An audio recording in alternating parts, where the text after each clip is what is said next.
G'day everyone, and thanks for inviting me to be part of the Business Council of Cooperatives and Mutuals CEO Strategy Roundtable.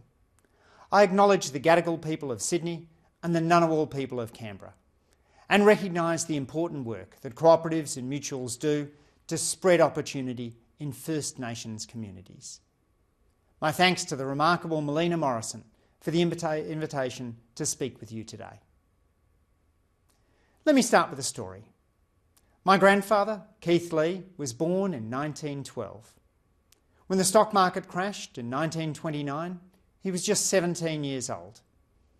To make ends meet during the Great Depression, he became a travelling salesman, mostly selling hosiery. As Keith liked to say, he was a traveller in ladies' underwear. The 1930s were tough, as they were for many Australians. Towards the end of that decade, Keith and his friend Lindsay Broyhort decided to do something practical to help their community. They set up the Hobson's Bay Co-op, named after the little inlet at the top of Port Phillip Bay in Melbourne. It gave locals a way to pool their buying power at a time when every penny counted. That spirit, people working together to meet shared needs, is the foundation of the cooperative and mutual movement. And it's why I'm so pleased to join you today.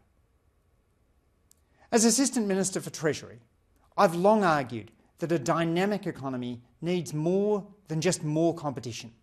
It needs more diverse competition.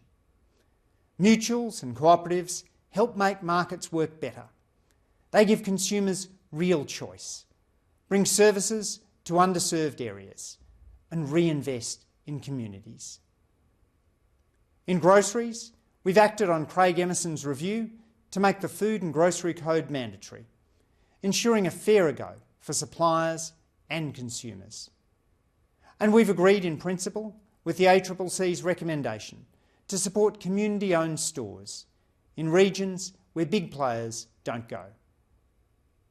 In banking, we're considering the barriers that small and medium-sized banks face, including mutual banks, which are so often embedded in the communities they serve. Your submission to the recent review made a strong case for proportional regulation and for recognising the mutual model in our broader competition strategy.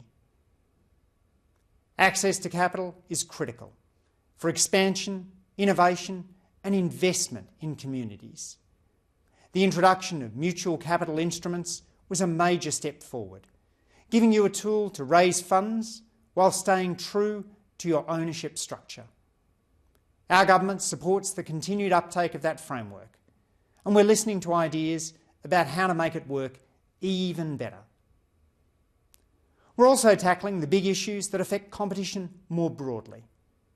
We've delivered the most significant merger reform in half a century, making it easier to stop harmful mergers while speeding up pro-competitive ones.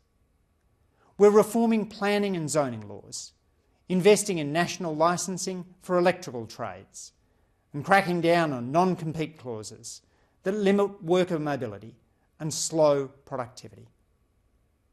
Through all this, we're working to build an economy where challenger firms can succeed and where cooperatives and mutuals are recognised for the distinctive voice they bring. You bring long-term thinking, embedded trust, and a sense of purpose that goes beyond quarterly returns. You've stepped in during disasters, stayed loyal to customers in downturns, and helped keep markets honest. So whether you're in banking, groceries, health, housing or energy, the Albanese government sees you as part of the solution. Thanks again for including me today. As you plan for the future, I hope you carry forward that same spirit my grandfather brought to the Hobson's Bay Co-op. Practical, community-minded and quietly ambitious about what people can achieve when we work together.